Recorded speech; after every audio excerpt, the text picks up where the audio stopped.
Now, when you play as an accompanist on the piano, it's actually a much easier situation than when you're playing as a soloist. When you are a soloist, you have to play the melody, you have to play the chord background, you have to keep both things going all at once.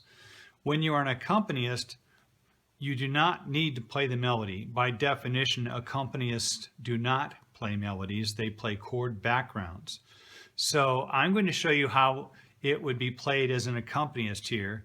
Because I don't need to play the melody in my right hand, what I'll do this time is I'll play my chord in my right hand instead. And the reason I do that is because I just like the way it sounds, and I think you will too. So as an accompanist, this is the easiest thing you could do, would be to play that chord in your right hand, and then your left hand is always going to play the root note down low as a bass note. So in this instance, when you're playing a C chord down low, you play when you play a C chord, you play a C note down low as a bass note down here, the root note of the chord. Now, I wouldn't play it with my index finger. I was just showing you where it was there. I'd probably play it with my fifth finger.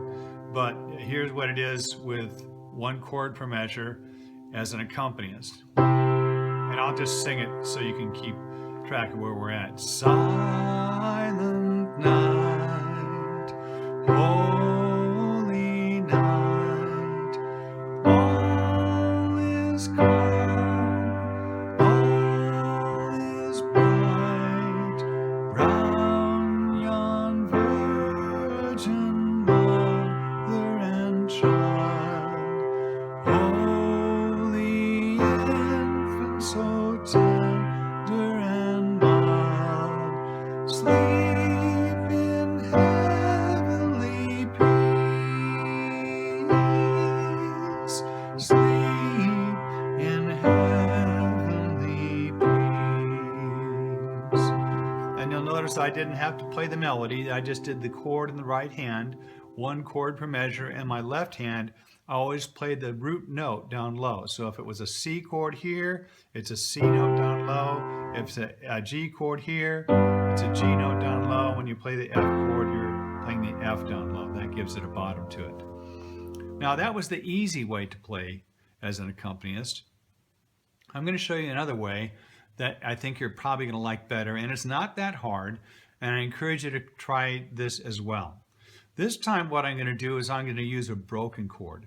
When you play the notes of a chord all at the same time, that's what we call a solid chord. When you play the notes of a chord separately in a pattern, that's what we call a broken chord. And much of music is nothing but broken chords.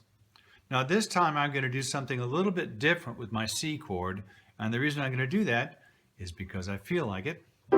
There's my C chord. This time I'm going to take my second finger, I'm going to put it down here on middle C here so that I can move my thumb down to this G note.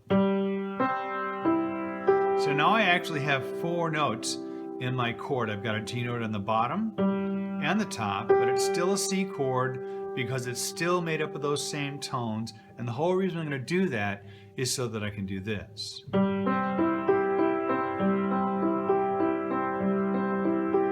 See what I'm doing there? I'm just running down the notes of the chord. They're making a pattern out of it. And I'm also holding my sustain pedal down to kind of smooth it out. I'll put a bass note with that, and we sing on top of that. Silent night, holy night. Here's the G chord. All is calm. Back to C. All is bright. Here's an F chord. Round yon virgin mother and child. F. Holy infant. Back to C.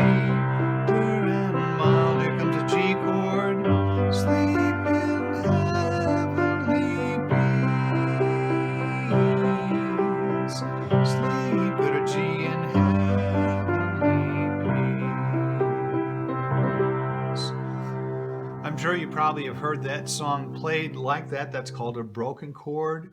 And again, you do not need to play the melody because people are singing on top of that.